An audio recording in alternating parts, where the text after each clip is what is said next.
today's video, we are going to be making a classic dinner. We're going to be making cowboy lasagna. Now, you may be asking yourself, what makes a lasagna a cowboy lasagna? And the answer to that is I don't know. It's a fun name. But we are going to put some pepperonis in it. And I do have to say, this is one of the best lasagnas I've had. I made it a couple weeks ago and took it to family dinner, and we all really enjoyed it. It's really great, and it's really easy to make. And the other great thing about this is it makes a lot of food. And I am going to cut these up into servings, and I'm going to put them in the freezer for later days when I don't feel like cooking. We'll have lasagna in the freezer that we can just heat up. Anyways, be sure to subscribe to our channel. I don't say this enough, but please subscribe.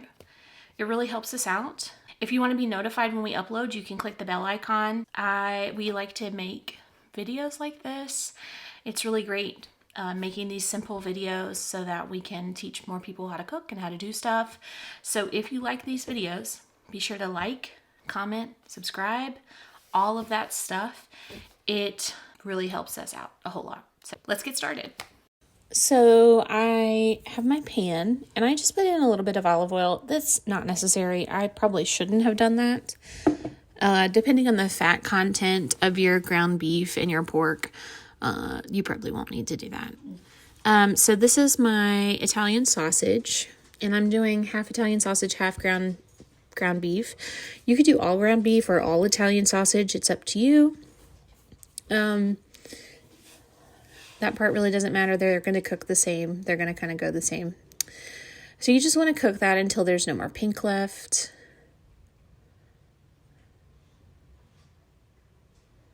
Browning the meat took the longest.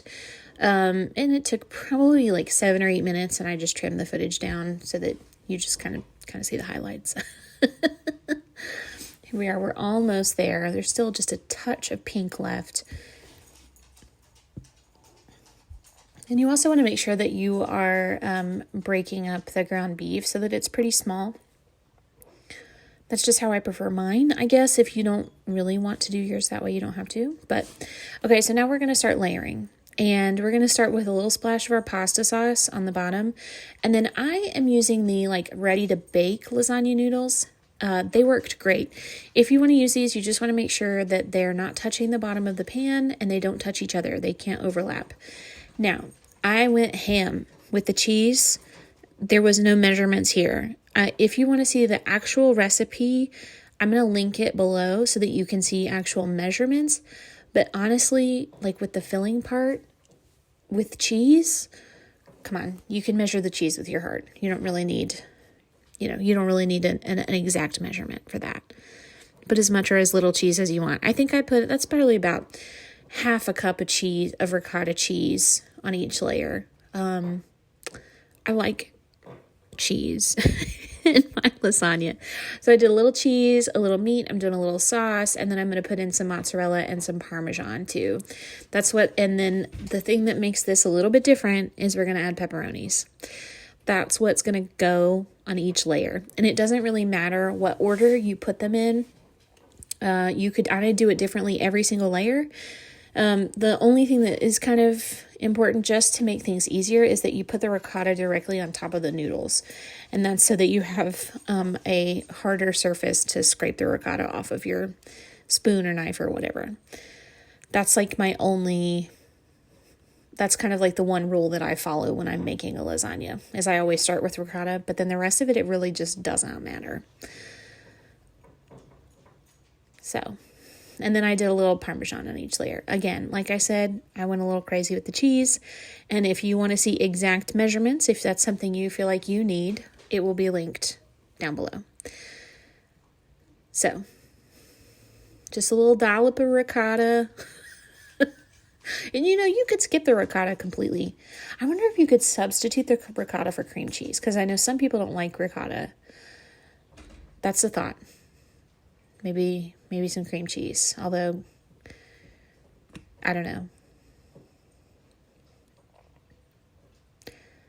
I really needed to get a spoon to spoon out the meat, but I was just like, I did not want to dirty up another dish. And eventually I do get a spoon. I would recommend using a spoon to scoop out the meat with.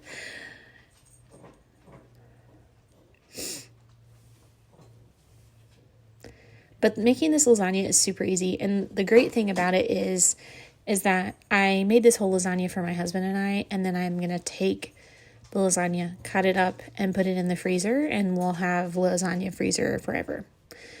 It won't keep forever. I would say about 3 months is max. You want to keep it in there. But it's a really great way to have some like meals ready so that if you like feel like not cooking, but you don't want to go out, then you've got lasagna in the freezer. And I gotta be honest, like, I'm not a lasagna person. Like, I normally am not like, hey, let me order the lasagna at a restaurant. This lasagna is really good. I think it's the pepperonis. It's really good. There's just something about it. It probably is pepperonis. It makes it taste a little more pizza-ish, you know? And if you use these like ready to bake lasagna noodles, they are so easy. This is such an easy recipe. It's an easy way to have dinner, and it's kid friendly. I mean, like, there's nothing in here the kid's not gonna like. Okay, sorry, I had to pause because my cat was trying to choke himself on some string for the second time.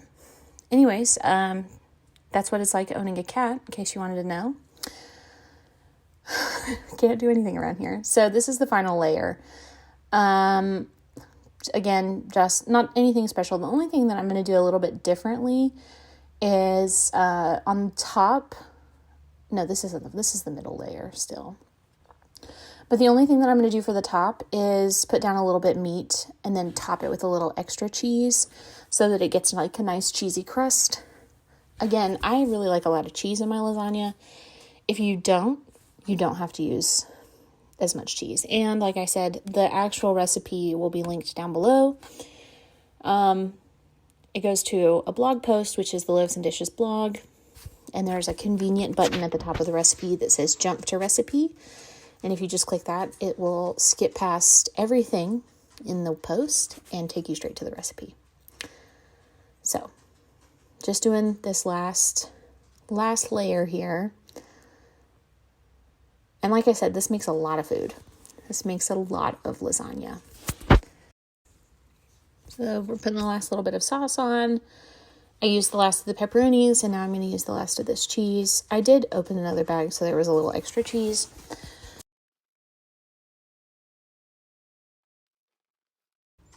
And then I'm going to do a little sprinkle of Parmesan, and then we're going to put this in the oven. Okay, so I am going to put this in the oven at 350, and I'm going to bake it for about 45 minutes. And here it is out of the oven.